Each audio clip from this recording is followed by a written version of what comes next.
All right. Well, I got to go to India, and I don't think I'm going to ever be the same, really. I saw God do some amazing things. The first thing was we got there safely, and it was a long flight. But when I got to Omi's home for children and beyond, I saw the kids and they greeted us, and I just wanted to dive in to them, just kind of get in the middle. They were sitting in an orderly way, and I just wanted to just jump in and start to like learn who they were and like get to know them. And my heart just, it was just like my heart was leaping out of my chest because I know that the kids have nothing.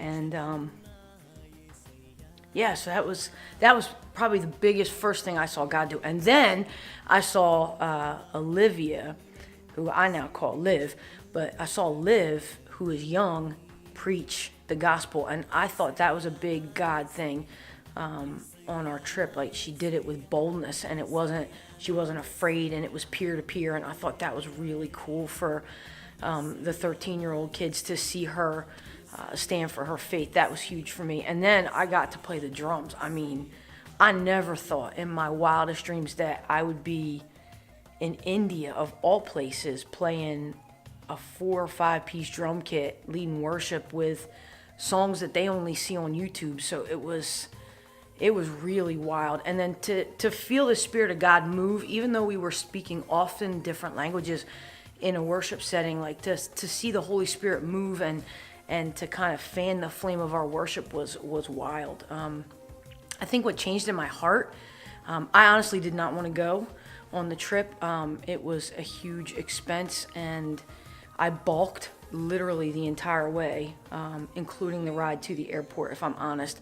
But man, am I so glad that I went. I feel like God opened my heart in new ways.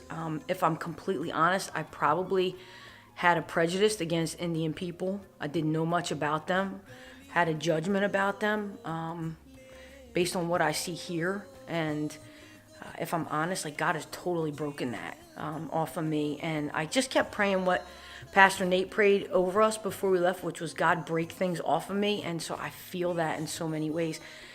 I think very interesting part of the trip is, like, I got along with everybody on our team. I had needs. I got sick.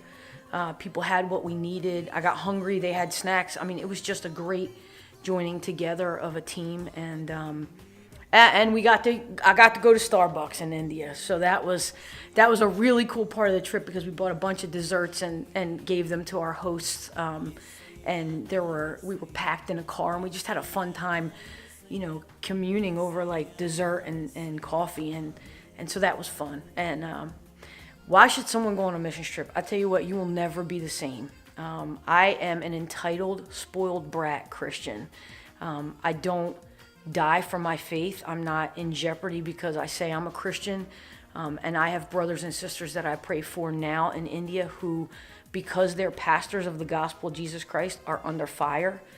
Their wives can be beaten and killed.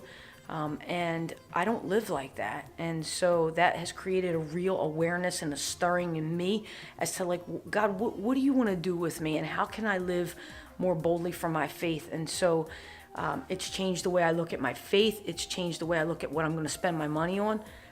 We're in talks in my house about cutting cable and donating more money to missions. And I love Starbucks, but I'm thinking about, like, maybe God cut that back. And, like, I think now in a different term, like, I don't have one car, I have two. People don't even have cars. Like, I'm an entitled, spoiled brat Christian, and I want desperately for God to change that.